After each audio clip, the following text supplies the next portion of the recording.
الحمد لله رب العالمين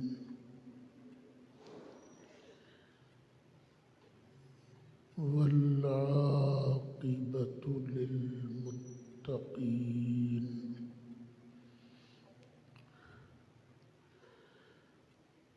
الصلاة والسلام على سيد الرسل وخاتم النبيين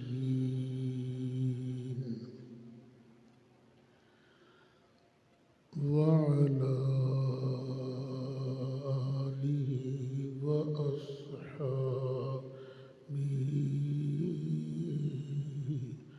أجمعين.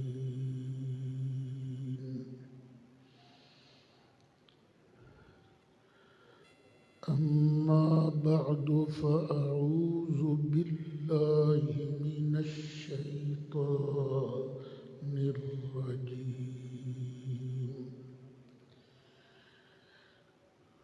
بسم الله الرحمن الرحيم.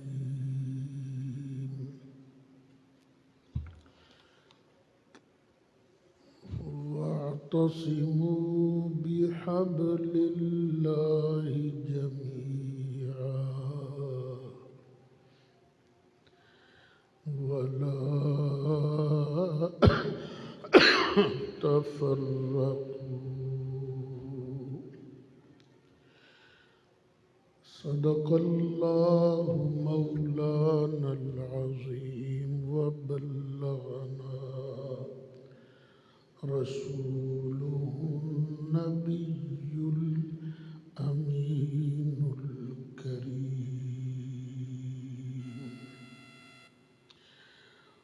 ونحن على ذلك لمن الشاهدين والشاكرين والحمد لله رب العالمين.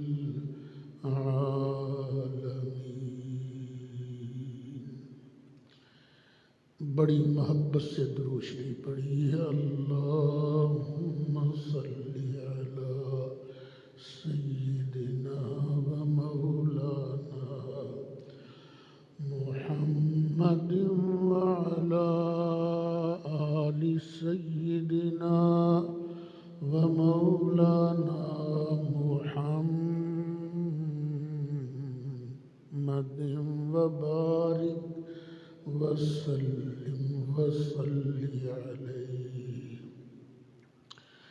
صلاة وسلاما عليك يا رسول الله وعلى آلك وأصحابك يا شفيع المذنبين. الصلاة والسلام عليك يا إمام الأنبياء والمرسلين وعلى آلك وأصحابك يا جد الحسن والحسين. بلغ العلا بكماله كشف الدجى بجماله حسنت جميع خصاله. صلوا عليه وآله. يا صاحب الجمال ويا سيد البشر من وجهك المنير لقد نور القمر لا يمكن الثناء كما كان حقه بعد از خدا بزرگ توی قصہ مختصر.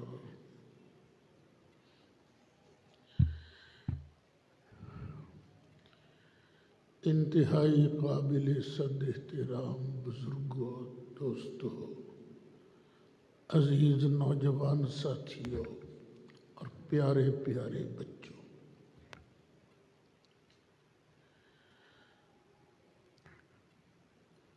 ہم لوگ جو کلمہ طیبہ پڑھنے والے ہیں، مسلسل کئی سالوں سے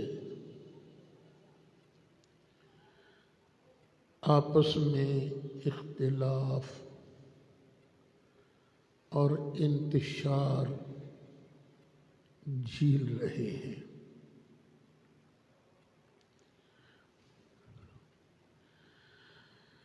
حالانکہ کلمہ پڑھنے والوں میں اصولاً یہ اختلاف نہیں ہونا چاہیے. خاص طور پر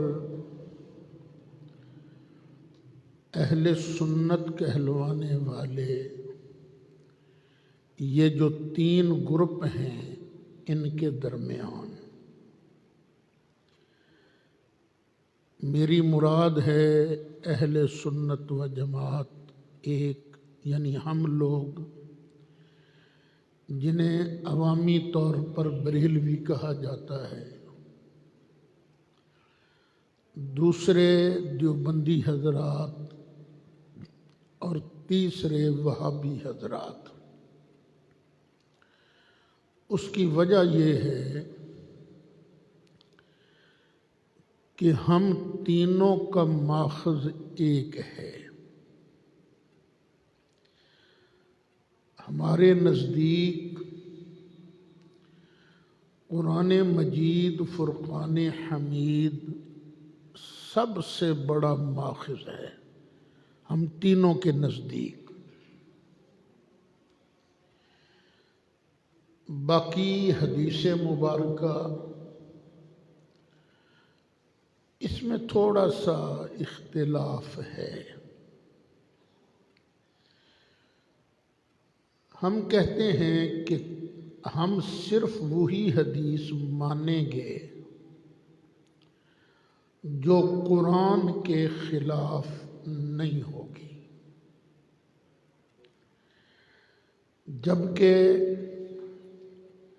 وہابی حضرات ان کا یہ کہنا ہے کہ کوئی حدیث قرآن کے خلاف ہوتی نہیں.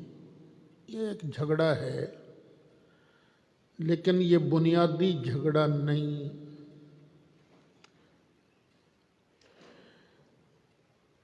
میں نے بڑی کوشش کی کہ کم از کم یہ جو آپس کے 3 مسالک ہیں، ان کے درمیان جو اصولی اختلافات ہیں، اصولی، ان کو آپس میں بیٹھ کر طے کر لیا جائے. 3 الزامات ہیں ایک دوسرے پر. 2 الزام لگتے ہیں ہم پر، یہ جو سنی ہیں یا رسول اللہ کہنے والے ہیں، یہ شرک بھی کرتے ہیں اور بدعت بھی کرتے ہیں.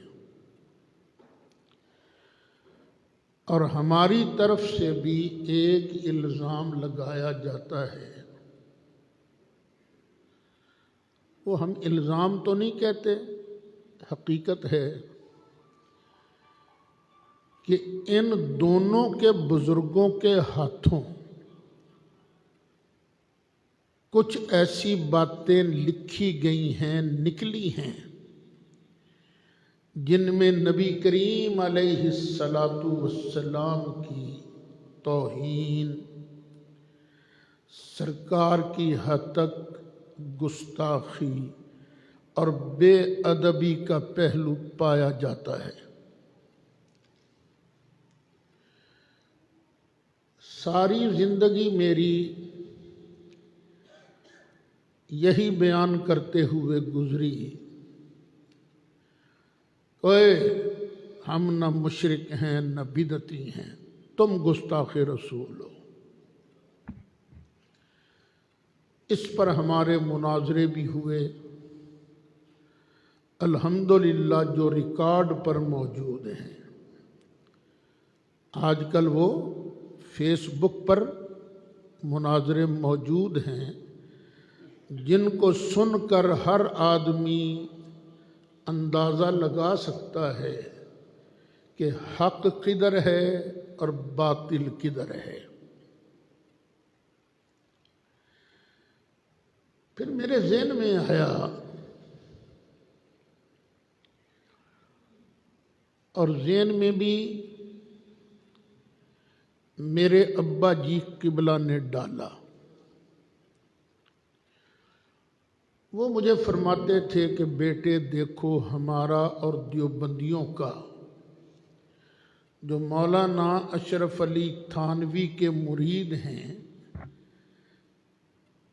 ان کا جھگڑا ختم ہو سکتا ہے، اور تمہیں اللہ نے یہ صلاحیت دی ہے کہ تم یہ جھگڑے آپس میں نبٹا سکتے ہو احسن طریقے سے قرآن کی روشنی میں۔ وہ مجھے بار بار فرماتے رہے بیٹے اگر یہ دونوں اکٹھے ہو جاتے ہیں تو بہت بڑی طاقت بنتے ہیں، کرو یہ کام۔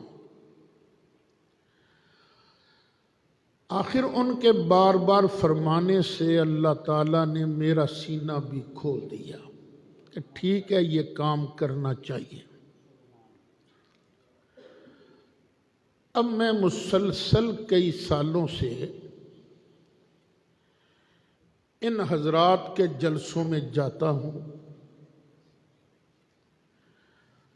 اپنی بات کرتا ہوں۔ جو حضرات میری تقریریں سن رہے ہیں وہ اچھی طرح جانتے ہیں کہ میں نے وہاں جا کر نہ کوئی مداہنت کی ہے، نہ کوئی منافقت کی ہے، بلکہ کھلے عام انہیں کہا ہے کہ آؤ بھائی، ہم ٹیبل پر بیٹھ جاتے ہیں، ہمارے اور آپ کے جو جھگڑے ہیں زیادہ تر دور رہنے کی وجہ سے ہیں۔ میں انہیں تقریباً ہر بار یہ کہتا ہوں، وہ کہتے ہیں ہاں انشاءاللہ کریں گے، لیکن ٹرخا جاتے ہیں۔ تو اب میں نے مناسب یہ سمجھا ہے کہ میں تو علل اعلان انہیں کہہ رہا ہوں کہ بھائی نہ ہم مشرک ہیں نہ ہم بدعتی ہیں۔ کل بھی ایوان خاص یہ شیخ پورہ روڈ پر ایک مارکی ہے، وہاں بھی اہل حدیث حضرات نے ایک اجتماع کیا تھا، مجھے بھی بلایا تھا، تو میں نے وہاں ڈنکے کی چوٹ کہا تھا کہ ہم نہ مشرک ہیں نہ بدعتی ہیں۔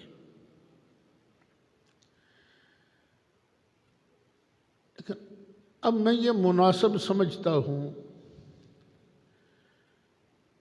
کہ وہاں تو مجھے بات غلطی نظر نہیں آتی،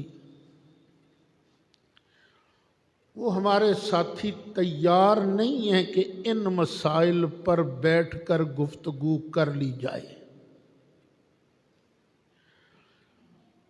تو میں عوام کے سامنے اپنا مقدمہ رکھنے جا رہا ہوں۔ اب میں عوام سے خطاب کرتا ہوں، کیونکہ فیس بک کے ذریعہ میری بات دنیا کے ہر کونے تک الحمدللہ پہنچ جاتی ہے۔ یہ ہم لوگ اور یہ لوگ، یہ ایک ہی استاد کے شاگرد ہیں۔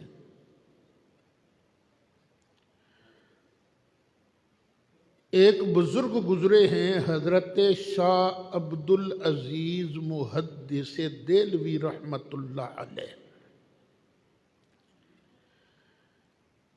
یہ بیٹے ہیں حضرت شاہ ولی اللہ محدث دہلوی کے رحمت اللہ علیہ، اور وہ بیٹے ہیں حضرت شاہ عبد الرحیم محدث دہلوی رحمت اللہ علیہ کے۔ پاکستان ہندوستان میں شیعہ حضرات کے علاوہ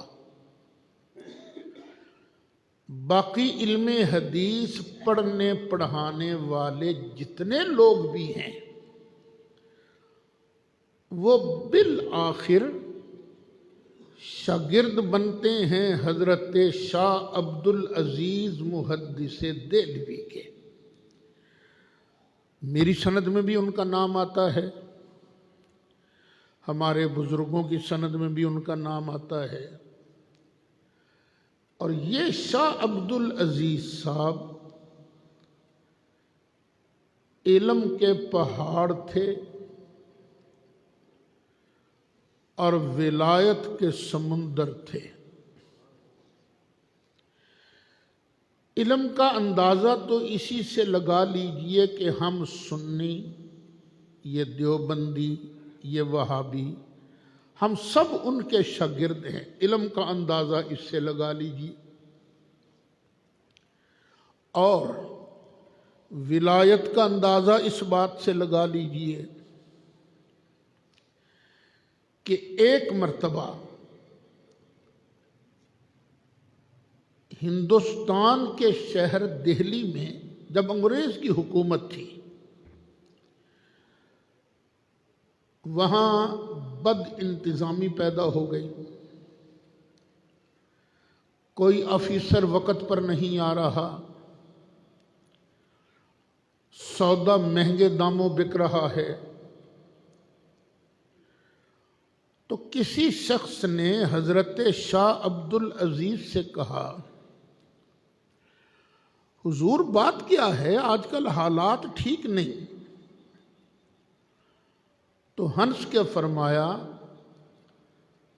آج کل جو یہاں پر قطب مقرر ہے وہ بڑا ڈھیلا آدمی ہے، اس کی طبیعت میں سختی نہیں۔ اس نے بڑے شوق سے پوچھا، حضرت وہ کون ہے؟ تو شاہ صاحب نے فرمایا، وہ بابا جو ریڑھی پر خربوزے نہیں بیچتا، وہ ہے اس علاقے کا قطب۔ اب یہ بھی سمجھانا پڑے گا قطب کون ہوتا ہے۔ ایک ہوتی ہے ظاہری حکومت اور ایک ہوتی ہے باطنی حکومت۔ یہ ظاہری حکومت میں صدر ہے، پرائم منسٹر ہے، دوسرے وزراء ہیں، مختلف شعبوں کے سربراہ ہیں۔ اسی طرح روحانی سٹیٹ، اس کے اندر بھی ایک ہے صدر، بادشاہ وقت، اور وہ ہے اللہ تعالی۔ اور اس روحانی سٹیٹ کے پرائم منسٹر ہیں نبی کریم علیہ الصلاۃ والسلام۔ پھر آگے علاقائی میئر بھی ہوتے ہیں نا، چیئرمین ہوتے ہیں، میئر ہوتے ہیں۔ اسی طرح روحانی سلطنت کے جو میئرز ہیں ان کا نام ہے قطب، ایک ہوتا ہے قطب الاقطاب. میں اس کی بات نہیں کر رہا، صرف قطب کی بات کر رہا ہوں. تو علاقائی میر کا نام ہے قطب. فرمایا ہاں یہاں کا جو قطب ہے نا وہ بڑا ڈھیلا ہے. اس نے پوچھا جی وہ کون ہے؟ فرمایا وہ بابا نہیں جڑا خربوزے بیچتا. ٹھیک ہے حضور. اب وہ پوچھنے والا بندہ اس بابا جی کے پاس آ گیا. بابا جی السلام علیکم. وعلیکم السلام. لہجہ بھی ڈھیلا. بابا جی میں تے خربوزے لینے ہاں تے لے لے پتر تو. بابا جی میری ایک شرط ہے. کیڑی؟ بابا جی میں چکھ کے خربوزے لینے نے. فرمایا پرا تو چک کے لے لے. انہیں ایک خربوزہ چکیا، چھوڑی پھڑی، پھاڑی کڈی، چکھی، خربوزہ سٹ دیتا. کوڑا ہے. دوجا خربوزہ پھڑیا، کٹیا، چیریا، چکھیا، پھکا ہے. کوڑا تے پھکا کہہ کے انہیں بابے دی ساری ریڑھی ویلی کر دیتی. بابے دے متھے تے وٹ بھی نہیں آیا. پتر میرے کو تے یہ ہوئی سن تے دل چاکھے ہاں ہیں تو واقعی ٹلا. اچھا کچھ عرصہ گزریا،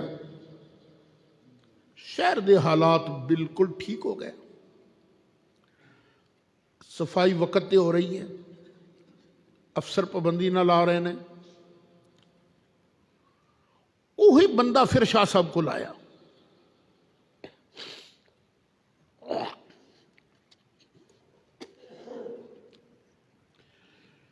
کہنے لگا شاہ جی اج کل معاملات بڑے فرسٹ کلاس نے. ہس کے فرمایا اگلا فوت ہو گیا، جڑا نواں آیا نا وہ بڑا ڈڈ ہے، بڑا ایڈمنسٹریٹر ہے، بڑا سخت منتظم ہے. فرمایا شاہ جی وہ کون ہے؟ اس نے کہا وہ بابا جو ماشکی نہیں پانی پلاتا پھرتا ہے لوگوں کو، وہ ہے. آ گیا اس کے پاس. بابا جی السلام علیکم. وعلیکم السلام. بابا جی پانی پینا ہے، پی لے. بابے نے پیالہ پکڑا، مشک کا منہ کھولا، پیالے میں پانی ڈالا اور کہا لے. اس نے پیالہ دیکھا، دیکھتے ہی پانی گرا دیا.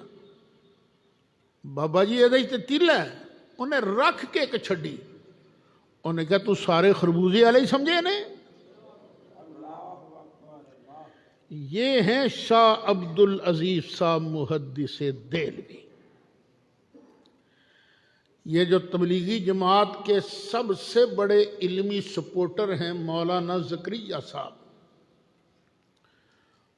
انہوں نے ایک کتاب لکھی ہے جس کا نام ہے آپ بیتی. اس میں بھی انہوں نے شاہ صاحب کا ذکر کیا ہے. شاہ صاحب کے پاس ایک مولوی صاحب آ گیا پڑھنے کے لیے. شاہ جی مجھے بھی پڑھائیے. تو اس زمانے میں فارسی بڑی بولی جاتی تھی، پڑھی بھی جاتی تھی. آج کل تو نام و نشان ہی ختم ہو گیا فارسی کا دینی مدارس کے اندر بھی. تو کئی اہل اللہ وہ دیوان حافظ شیرازی پڑھایا کرتے تھے، اور اس دیوان کا ایک شعر ہے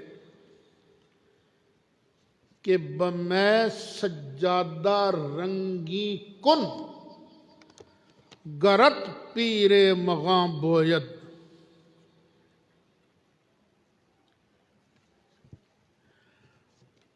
کہ او میں داند راہ و رسم ہائے منزلہ. اور تیرا پیر کامل ہونا تو پیر کامل اگر تجھے کہے کہ یہ جو مصلی ہے اس کو شراب سے تر کر دے تو کبھی پیر کے کہنے پر نہ کرنا، کیونکہ اسے پتا ہے کہ اسے میں نے منزل تک کیسے پہنچانا ہے۔ جب مولوی صاحب نے یہ شعر پڑھا تو کہنے جی توبہ توبہ، مصلی تو عبادت کے لیے ہے، میں تو شراب جیسی پلیت چیز سے مصلی کو تر نہیں کرتا۔ فرمایا چلو چھوڑو، ہم تمہیں کچھ اور پڑھاتے ہیں۔ وہ دن گزر گیا، دوسرا دن آیا تو مولوی صاحب نے اپنی جیب سے نکالے 10 روپے۔ اس وقت کے 10 روپے بڑی چیز ہوا کرتے تھے۔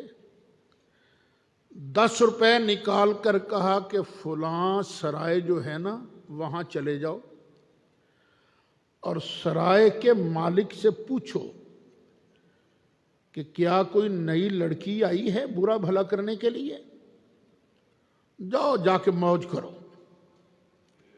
یہ مولوی بھی بعض اوقات بڑے بدمعاش ہوتے ہیں۔ وہ مولوی جو اپنا مصلی شراب سے تر نہیں کرنا چاہتا تھا، بڑی خوشی اس نے 10 روپے پکڑے، چسکا جے لینا سی تو پہنچ گیا سرائے والے کے پاس، اور کوئی نمی تازی آئی ہے؟ انہوں نے کہا بالکل ہونے تھوڑی دیر پہلے پہنچی ہے، لے رات دی بکنگ میرے نال کر لے، پیسے طے ہو گئے، رات بک ہو گئی۔ رات کو جب وہ مولوی صاحب پہنچے سرائے والے کے پاس تو سرائے والے نے کہا بھائی وہ کمرہ ہے فلاں، وہ لڑکی تیرا انتظار کر رہی ہے، جا۔ اب مولوی صاحب نے دروازہ کھولا تو لڑکی نے نا یوں اپنے گھٹنوں کے اندر اپنا سر دے رکھا تھا، گھٹنے اوپر اور سر اس کے اندر، اور اس نے دھاڑے مار مار کے رونا شروع کر دیا۔ مولوی کوئی پیشہ ور تو تھا نہیں، وہ تو صرف چسکا لینے گیا تھا۔ وہ اس کا رونا سن کر گھبرا گیا، پوچھا بی بی میں کوئی زبردستی کرنے لگا ہوں تیرے ساتھ؟ تیرا تو سودا طے ہوا ہے۔ تو وہ آگے سے کہیں گے میں کوئی ایداں دی ساں، میں تے پلے پی گئی ایک نکھٹو مولوی دے، انہوں پھر پتہ نہیں کی چاہ چڑھیا، انہیں مینوں گھر چھڈیا تے باہر نکل گیا تعلیم حاصل کرنے واسطے، میں پیچھے روندی رلاندی رہی، میرے کو تے کھان نو بھی کچھ نہیں سی، میں تے اپنا ٹھڈ بھرن واسطے باہر نکلی ہاں، میں کوئی ادھاں دی تھوڑی ہاں۔ مولانا زکریا صاحب لکھتے ہیں جب اس لڑکی نے سر اٹھایا تو مولوی کی اپنی بیوی تھی۔ اب ذرا ٹھنڈے دل سے سوچو، اپنے استاد کی باری آئی، اب دو ہی باتیں ہیں نا، یا تو استاد کے لیے اتنا علم مان لیا کہ فلاں وقت اس کی بیوی گھر سے نکلے گی، سرائے پہنچے گی، اور پھر وہ اس مولوی کے ساتھ سودا ہوگا، وہ محفوظ بھی رہے گی، یا تو یہ مانا۔ ارے پاگل نہ بن، اگر اپنے استاد کے لیے مان سکتا ہے تو مصطفیٰ کے لیے ماننے میں کیا تکلیف ہوتی ہے؟ یا یہ ماننا پڑے گا کہ استاد کے پاس پاور تھی، استاد نے اسے سمجھانے کے لیے، مت دینے کے لیے اس کو گھر سے نکلوایا، چلو نکلو یہاں سے، پھر بحفاظت سرائے تک پہنچایا، پھر اس کے خاوند کے ساتھ ملاقات کروائی۔ اور اپنے استاد کے اندر اتنی طاقتیں مان لیتے ہو، نبی کی باری آتی ہے تو کہتے ہو کھجور کی گٹھلی کے اوپر جو سفید پتلا سا چھلکا ہوتا ہے رسول اس کا بھی مالک نہیں، تحفہ ہے تمہارے اس کلمہ پڑھنے پر۔ اور تم پر میرے آقا کی عنایت نہ سہی، اور تم پر میرے آقا کی عنایت نہ سہی، منکرو کلمہ نجدیو کلمہ پڑھانے کا بھی احسان گیا۔ یہ ہیں شاہ عبد العزیز صاحب۔ یہ سارا میں نے بیک گراؤنڈ اس لیے بیان کیا ہے تاکہ آپ کو اندازہ ہو جائے کہ ہم لوگ کہاں سے الگ ہوئے ہیں۔ وہاں تک تو ہم اکٹھے تھے سارے۔ شاہ عبد العزیز صاحب یہ 4 بھائی تھے۔ شاہ عبد العزیز صاحب، شاہ عبد القادر صاحب، شاہ رفیع الدین اور شاہ عبد الغنی۔ یہ باقی کے تینوں شاہ صاحب سے چھوٹے بھی تھے اور شاہ صاحب کے شاگرد بھی تھے۔ یہ جو چھوٹا تھا نا سب سے، شاہ عبد الغنی، اس کو بھی اللہ نے اولاد دی۔ ایک بیٹے کا نام اس نے رکھا محمد اسماعیل، اور یہی جو سب سے چھوٹا یہ جو بیٹا تھا محمد اسماعیل، یہ پاکستان میں فتنہ و فساد کا سبب بنا۔ فتنہ اسی کی وجہ سے پیدا ہوا۔ یہ ہے میرے ہاتھ میں کتاب۔ اس نے بڑے ہو کر یہ کتاب لکھی اور نام رکھا تقویت الایمان، کہ ایمان کو تکڑا کرنے والی، ایمان کو قوت دینے والی۔ ہمارے بزرگوں نے جب اس کتاب کو پڑھا تو فرمایا بھئی یہ تقویت الایمان تو نہیں، یہ تو تفویت الایمان ہے، ایمان کو فوت کر دینے والی۔ یہ ایمان کو تکڑا کرنے والی نہیں ہے، ایمان اس پر عمل کرو گے تو ایمان ضائع ہو جائے گا۔ اور ہمارا تھا ایک کاموں کی کا رضوی شعر، مولانا محمد اکرم رضوی رحمت اللہ علیہ، انہوں نے اس کا پنجابی نام رکھا تھا تکۃ الایمان۔ یہ وہ کتاب ہے جو ایمان کو دھکا دے دیتی ہے۔ یہ میرے بچوں، یہ ہے کتاب جو اصل میں وہابی سنی پواڑے کا سبب بنی ہے۔ یہ کتاب ہے، اور یہ کتاب وہابیوں کے نزدیک اتنی معتبر ہے کہ ان کے ایک بہت بڑے مولوی صاحب گزرے ہیں، ثناء اللہ صاحب امرتسری۔ انہوں نے اس کی تعریف میں جو کچھ لکھا ہے وہ تو میں نہیں بتاؤں گا، جو ہیڈ لائنز ہیں وہ آپ سن لیجئے۔ 2 ہیڈ لائنز سے ہی آپ کو اندازہ ہو جائے گا کہ وہ اس کے بارے میں کیا کہہ رہے ہیں۔ پہلی ہیڈ لائن،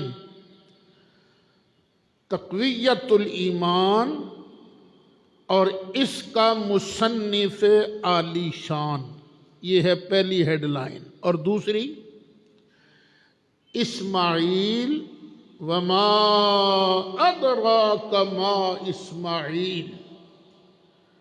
آپ نے توجہ نہیں کی، یہ بہت اونچے لفظ کہہ گیا ہے۔ دیکھیے مالک جب قرآن کے اندر لیلۃ القدر کی شان بیان کرتا ہے تو کیا فرماتا ہے؟ اِنَّا أَنزَلْنَاهُ فِي لَيْلَةِ الْقَدْرِ وَمَا أَدْرَاكَ مَا لَيْلَةُ الْقَدْرِ۔ بالکل اسی پیٹرن پر، توبہ توبہ۔ اسماعیل وما ادراک ما اسماعیل۔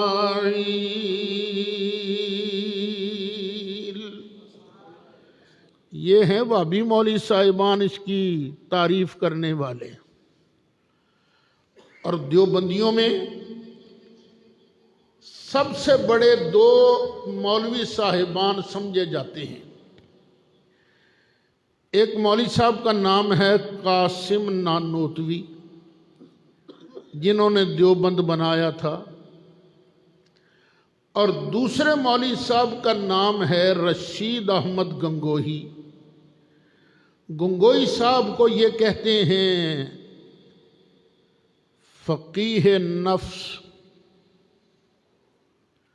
امام ربانی، اتنے اونچے اونچے لفظ القاب دیتے ہیں ان کو، امام ربانی۔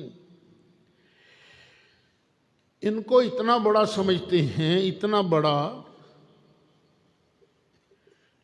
یہ میں نے رکھا ہے اگال دان، اس میں بلغم آتی ہے، تھوک دیتا ہوں۔ تو اگر میں کسی بیٹے کو کہوں نا، شاگرد کو، بیٹے ذرا اس کو دھو لاؤ، تو شاید ہی کو خوشی سے دھوتا ہو، مجبوری کی عالم میں چلو جی مسواک وغیرہ مار لی تو دھو دیتا۔ یعنی استاد کی بلغم کو محبت کی نگاہ سے نہیں دیکھا جاتا، لیکن وہ کتنے بڑے تھے ان کے نزدیک، انہوں نے بھی اگال دان رکھا ہوتا تھا، اور بلغم تھی خشک، وہ جمع ہوتی رہتی تھی۔ ایک دن کافی سٹاک جمع ہو گیا اس کے اندر، تو مولوی صاحب ہیں سب کے استاد یعقوب صاحب، انہوں نے اس کو پکڑا، پانی ڈالا، مسواک سے اس کی مدانی بنا کے نا اس کو خوب حل کیا اور سارے کا سارا پی گئے۔ اب آپ اندازہ لگا لیجئے اتنی محبت، اتنی عقیدت کسی معمولی بندے سے نہیں ہو سکتی۔ اب وہ علامہ رشید احمد گنگوہی اس کتاب کے متعلق کہتے ہیں اس کا رکھنا اور پڑھنا اور اس پر عمل کرنا عین اسلام اور موجب اجر کا ہے۔ یعنی تقویت الایمان کا رکھنا، پڑھنا، اس پر عمل کرنا عین اسلام اور موجب اجر کا ہے۔ بھائیو، ایک ہے یہ کتاب اور ایک ہے یہ کتاب۔ مجھے ڈر ہے آپ غلطی کر جاؤ گے۔ بتاؤ کیا قرآن کا رکھنا عین اسلام ہے؟ نہیں، غلطی کر گئے آپ۔ جس کے ٹیبل پر آپ قرآن رکھا دیکھیں، جس کے گھر میں قرآن رکھا دیکھیں، کیا آپ آنکھیں بند کر کے کہہ سکتے ہو کہ یہ واقعی مسلمان ہے؟ نہیں۔ لیکن یہ جو تقویۃ الایمان ہے اس کا رکھنا بھی عین اسلام ہے۔ اچھا، کیا قرآن پڑھنا عین اسلام ہے؟ نہیں۔ جس کی زبان سے بھی قرآن سنو، کیا آنکھیں بند کر کے کہہ سکتے ہو یہ مسلمان ہے؟ نہیں۔ کیوں؟ قرآن تو ہندو بھی پڑھتا ہے، ہاں، قرآن یہودی بھی پڑھتا ہے، قرآن عیسائی بھی پڑھتا ہے۔ جس طرح میں بائبل پڑھتا رہتا ہوں، کبھی کبھی آپ کو سناتا بھی ہوں۔ کیوں؟ اس لیے کہ میں نے ان سے مناظرہ کرنا ہوتا ہے، تو وہ بھی قرآن اس لیے پڑھتے ہیں تاکہ مسلمانوں سے مناظرہ کرنا پڑے، تو پھر کیا کریں گے؟ وہ پڑھتے ہیں۔ حضرت سید نعیم الدین مراد آبادی رحمت اللہ علیہ، ان کا ایک آریہ کے ساتھ مناظرہ ہوا۔ اس نے بڑک ماری، اس نے کہا نعیم الدین میرے ساتھ ہوش سے بات کرنا، مجھے تیرے قرآن کے 14 پارے یاد ہیں۔ آپ نے مسکرا کے کہا یہ تو میرے قرآن کا کمال ہے نا، تیرے جیسے دشمن کے اندر بھی گھس گیا ہے، اور تیرا وید تو خود نے اسے یاد کر سکا۔ یعنی پڑھتے ہیں اسے پڑھتے ہیں۔ اس کا پڑھنا، اس کا رکھنا عین اسلام نہیں، ہاں اس پر عمل کرنا، اس کے مطابق عقیدہ رکھنا، یہ عین اسلام ہے۔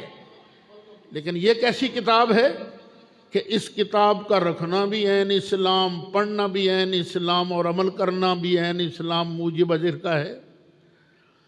اب اس قرآن کو ہم پرکھیں گے، اس کتاب کو پرکھیں گے ہم قرآن کے ذریعے۔ میں نے یہ فارمولہ لیا بھی قرآن سے ہی ہے۔ اللہ تعالیٰ ارشاد فرماتا وَاعْتَصِمُوا بِحَبْلِ اللَّهِ جَمِيعًا وَلَا تَفَرَّقُوا۔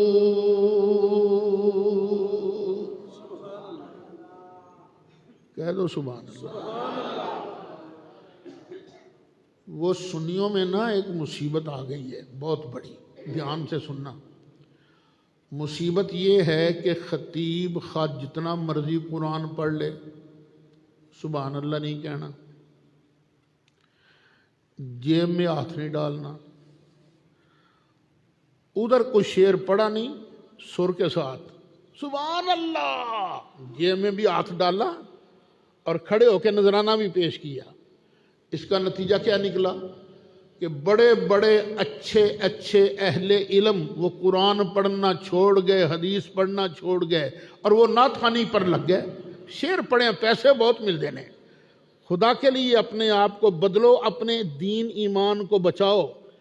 شعر دین نہیں ہے، شعر ایمان نہیں، اس کا ترجمہ ہو سکتا ہے شعر، لیکن اصل دین کیا ہے یہ، اور اصل دین میرے مصطفیٰ کا فرمان ہے۔ اللہ تعالیٰ نے ارشاد فرمایا وَاعْتَصِمُوا بِحَبْلِ اللَّهِ جَمِيعًا وَلَا تَفَرَّقُوا۔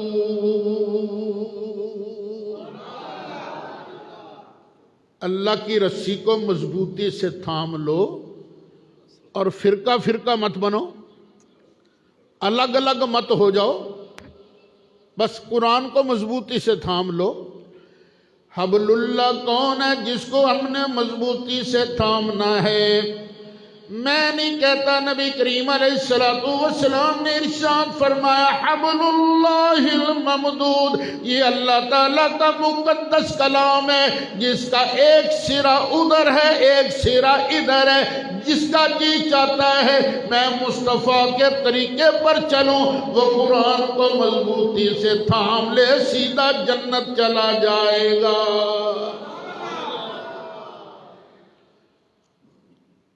اس کتاب میں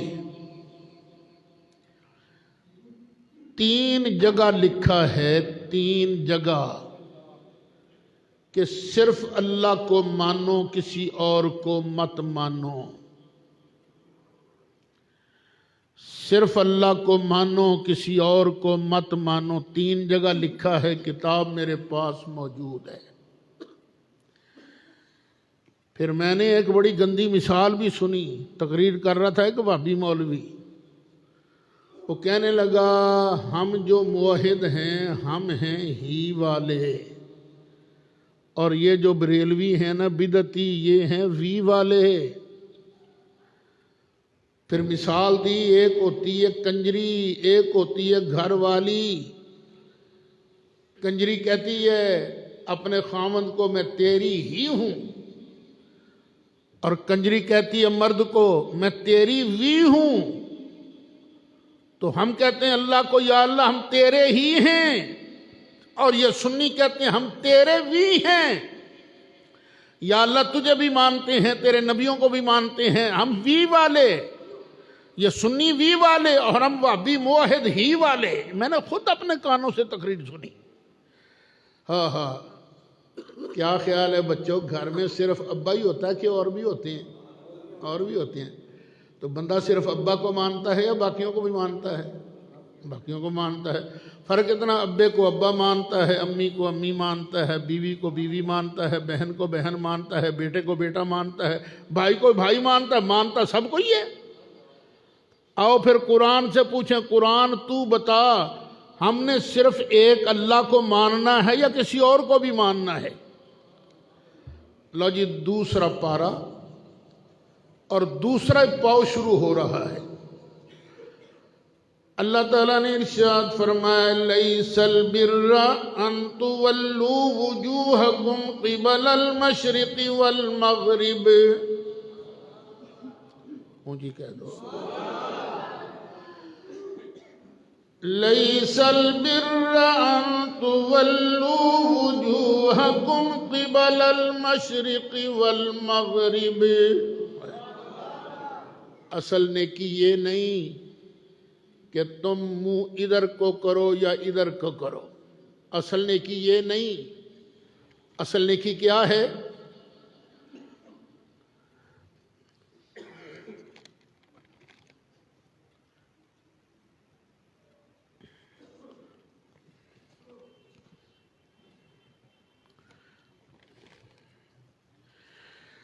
وَلَٰكِنَّ الْبِرَّ مَنْ آمَنَ بِاللَّهِ وَالْيَوْمِ الْآخِرِ وَالْمَلَائِكَةِ وَالْكِتَابِ وَالنَّبِيِّينَ۔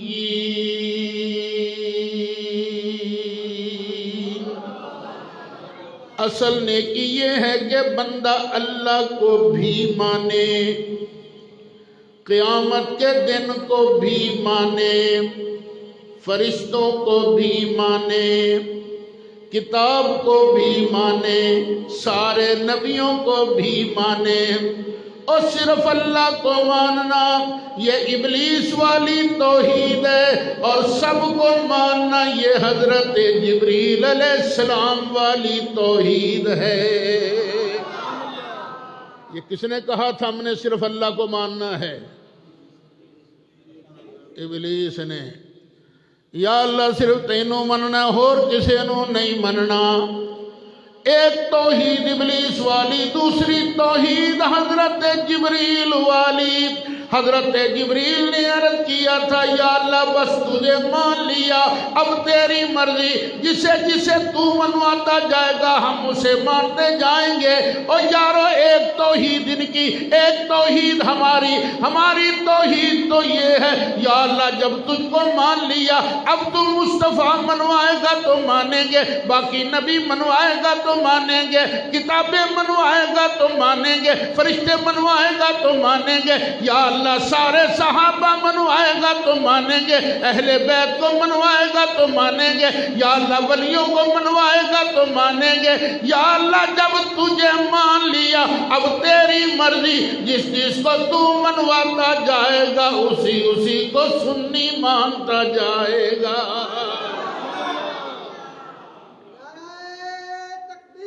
اللہ اکبر۔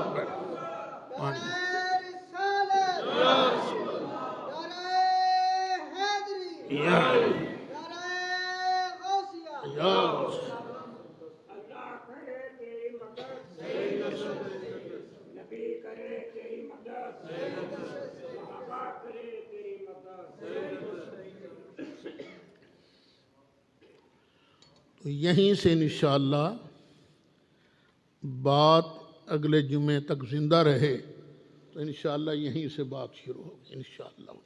سنتیں ادا فرما لیجیے۔